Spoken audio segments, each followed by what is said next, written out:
Hello everyone, I'm back with another video analysis today.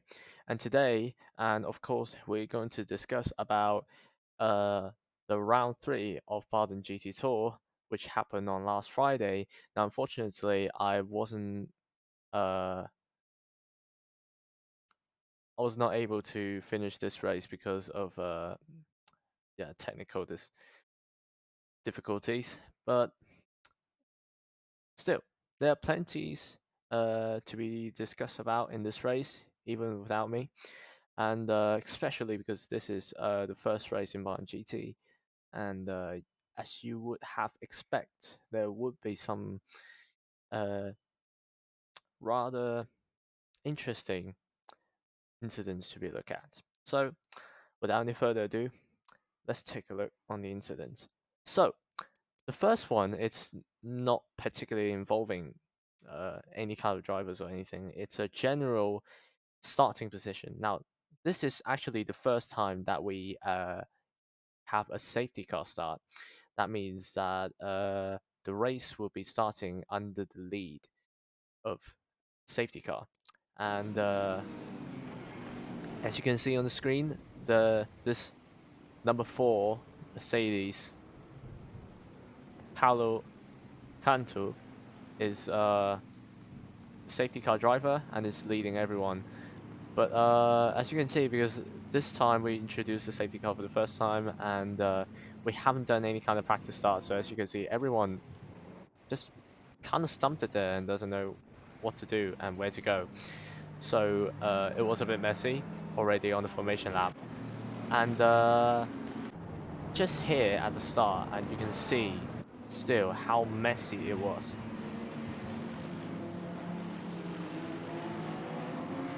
And if you move into one of the cameras in the midfield, as you can see nothing on the start.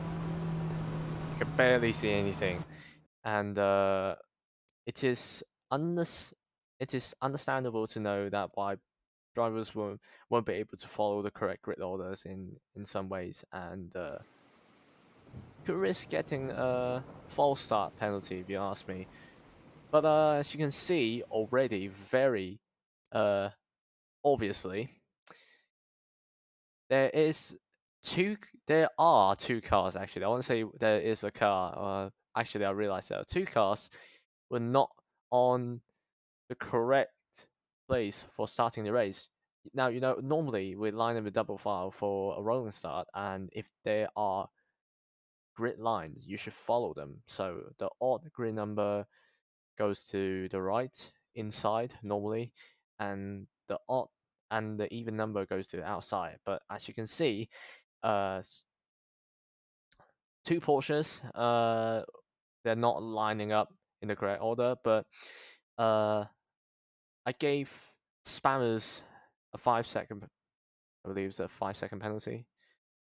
Yeah, for jump starting because he was obviously not at the correct position there. As you can see, it's very obvious that he was out of the grid order. He was hovering in the middle of the track trying to challenge him, the BMW, and after the start into turn 1, and because of that, he got the lead. So I gave him a 5 second penalty. I didn't give it a 10 second because it's the first time we do a safety car start like this, and we do not have the radar indication that we have in the game normally in an online lobby race. So yeah, I was going a bit easier with the penalty, but this one's definitely deserves to be penalized. I mean, this obviously not the correct move, and there's a few drivers not going in the correct order, and this uh, Keys post who's obviously in the wrong order. He should be in 12th, but he's following Stephen Mont in 7th place. Now, that's not correct for sure. And besides him, the pink Porsche Barry Mayer, it's also who should be ahead of him in 10th position, should be in this position, but he's not. He's was kind of out, but he's kind of took the place, and no overtaking on the start, obviously. So yeah, I gave Keys a penalty there for sure because he was not in the correct order as well. So there he is, and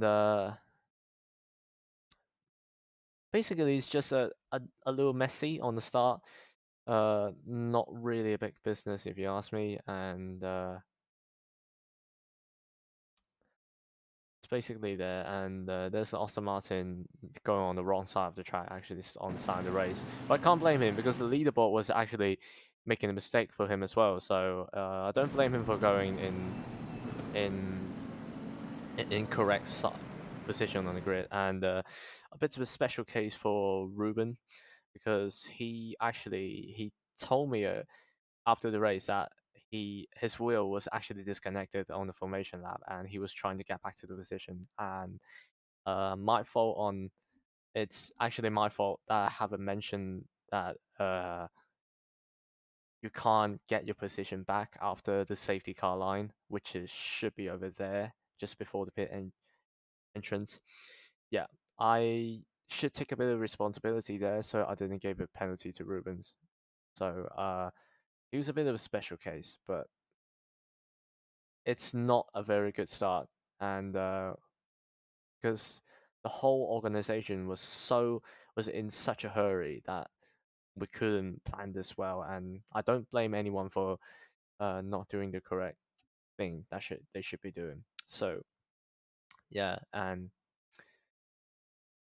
I mean everyone already. I mean 80% of the drivers done a very good job in staying in the correct position, and I want to talk a little bit about more about this one here and Stephen Mons, and which suppose that he should be lining up with the black Mercedes here, and instead he lined up together with Diego in another black car, the Ferrari, and I have to say Diego backed off a lot here, but you know, under this situation, it's easy to risk yourself to get the jump start penalty because obviously the position was not very correct here. I mean, Diego have the right to back off a little bit, but obviously if he back off too much and if he's obviously trying to block off the all the other drivers further down the grid, he will get a penalty. But if he's not doing that very obviously, or he's not showing intention of blocking anyone under this situation, Stephen could risk himself a penalty in the McLaren. But this is just a tip because I've actually seen some cases in real life, and driver did get a penalty for jump start, but they were not intended to do any kind of jump start. They tried to line up alongside the car they should be lined up alongside with. But you know, this is a case that you should be looking at and pay attention to. And just saying, knowing this should protect yourself better from getting a jump start penalty like this in real life. So, uh, yeah, that is basically everything that I covered on the start, and it was all good. And I want to take a look on another incident, which is actually this time we didn't have as much protest as last time, I have to say, and which is good. So the first one I want to look at is on lap 4, with involving yeah, exactly. It's actually this incident involving the Nissan number 320 Peter and the Porsche, the first blue Porsche number 21 Nick Toy, and this is the incident. And as you can see, Nissan gone off the track and then trying to come back. Thought he'd leave enough space for the Porsche and didn't. Tap his tail, lost the momentum and lost 2 positions. And in this case, I give the Nissan a 5-second penalty. Now, normally, if you say like the car gone off the track and then rejoin and hits another car, definitely 5 seconds isn't the case, and it will be much more. But in this case, it's a very tricky one. I actually looked at this multiple times on different perspectives, different cameras, bird eye view, racing camera, both of their onboard camera, even the number 929 onboard camera behind. And it's a really tricky situation because I'll let you take a look first on the bird eye view. And there's the Nissan going off, obviously. And then actually both of them are aware that, okay, this, if they keep going in the same line, it's going to cause a contact. And then obviously Nick took a narrow line, leave him a little bit of space to return to come back onto the track. So it's all good. But the Nissan thought that the Nissan actually sees the Porsche at this point, and he thought that the Porsche left him enough space. And because if he going on outside line, there's no grip, and he's going to understeer and probably go off track again. So he's trying his best to come back onto the track and stay on the line, probably rejoin behind Nick Toy, but it wasn't the case because Nick was going on a narrow line into this corner, which actually he had to slow down even more than he should be. So the Nissan coming around the outside who had more grip, had more speed and momentum, and just turned into the Porsche and tapped the tail a little bit. And it just lost a bit of momentum and going off track. And there he goes, two positions at once. Now, I'll give you a better look on the driver's camera, which should be giving you a better view and a better perspective. There's the Nissan going off, coming back onto the track. And now I have to clarify one thing. I usually play with a setup of a triple screen, so now basically, from what we can see right now, it's basically chopped a little bit, so you can't see the car coming from behind. But I've reviewed it in triple screen, and I can see where I can see the entire rear view mirror, which kind of represents the virtual mirror that you get in a normal online race, and I can actually see the Porsche in the mirror is somewhere around here. It should be uh, somewhere in the middle of the mirror, but you can't see it now. But I can promise you it is there. And then, actually, in this case, you can already see the nose of Nick Toy's Porsche. But this is the case. Now, he thought that Nick was approaching with some speed, and he could actually use this to come back behind Nick. And he did, obviously he wasn't intended to cause any kind of incident here, but Nick just needs to slow down to make sure that he stay on the track because the condition is so slippery. So Nissan carry a bit more momentum from the outside and crossing over to the line where Nick Toy was, and who was literally slowing down for keeping his car on the track. And there's the contact is made, and Nick gone off, and the Nissan keep going. Now, I'll let you take a look on the car behind as well. And as you can see, it's basically a case like this. Both cars are coming around, and it's just a little crossover. Tap the rear a little bit, and then he managed to pick up the position. Now, if you ask me, just purely on what we have seen just now, I can't really give the Nissan a penalty.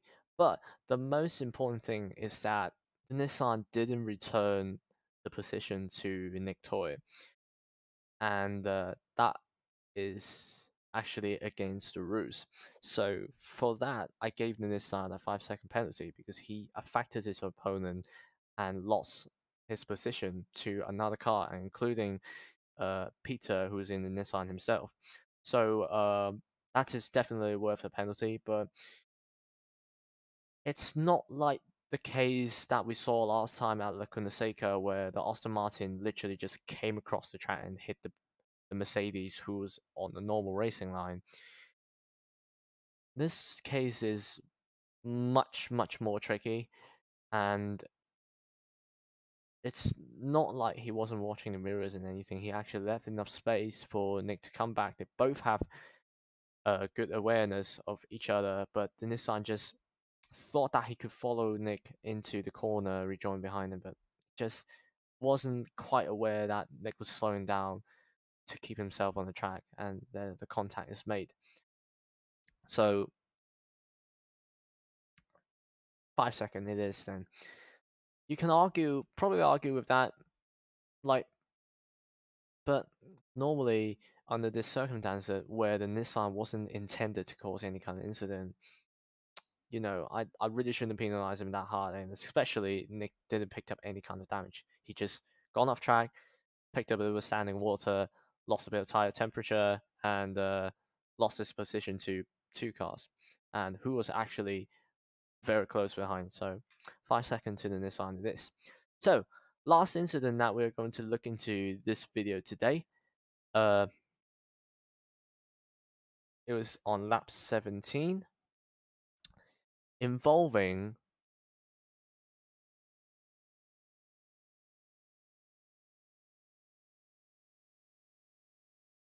Jan Spammers, who was penalized on the start, obviously, but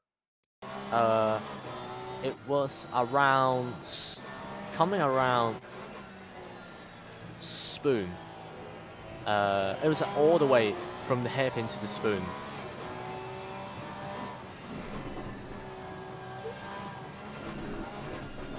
And it involves 2 cars ahead of him who was being lapped by him. And I gave 10 seconds to the Ferrari, and I left the penalty on the Aston Martin. Now I'll let you take a look on what happened. It's basically lap cars battling for position, but wasn't aware that the leader was coming around. And I gave the Ferrari 10-second penalty.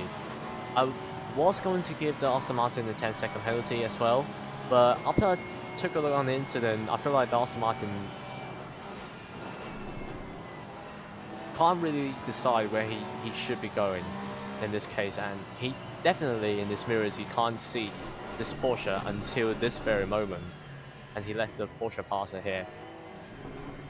Now, firstly, it's very obvious that the Ferrari ignored the blue flags. Keith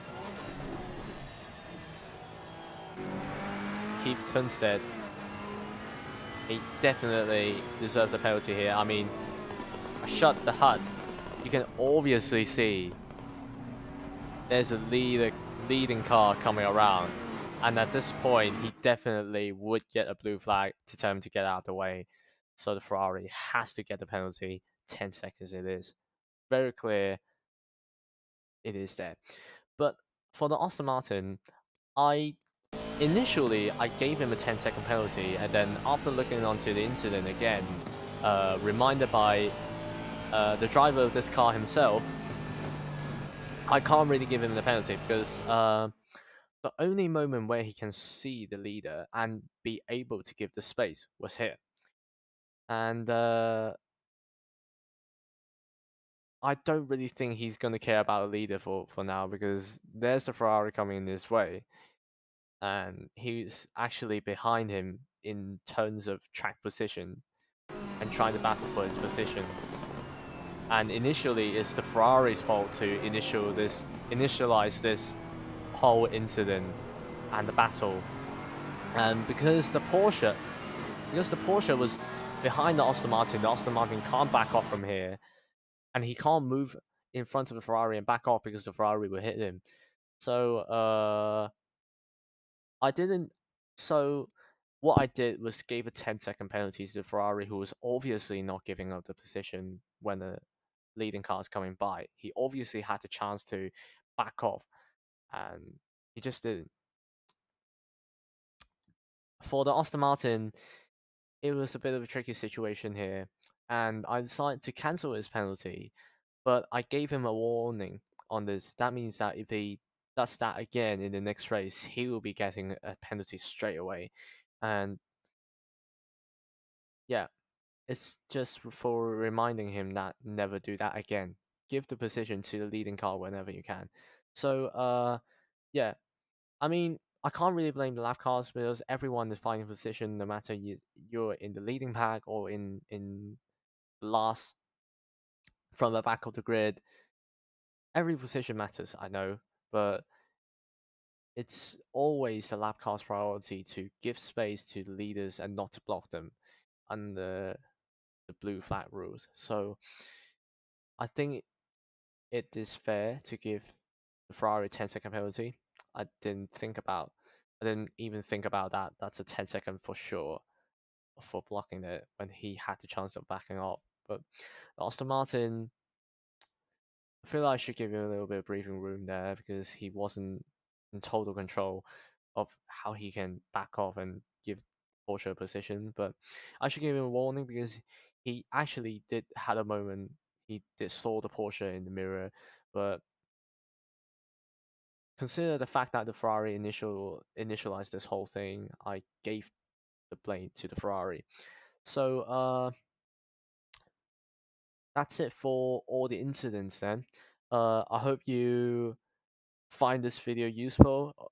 And if you did enjoyed it or found it very useful for you, please give it a thumbs up. If you want to see more of my content, please subscribe to my channel.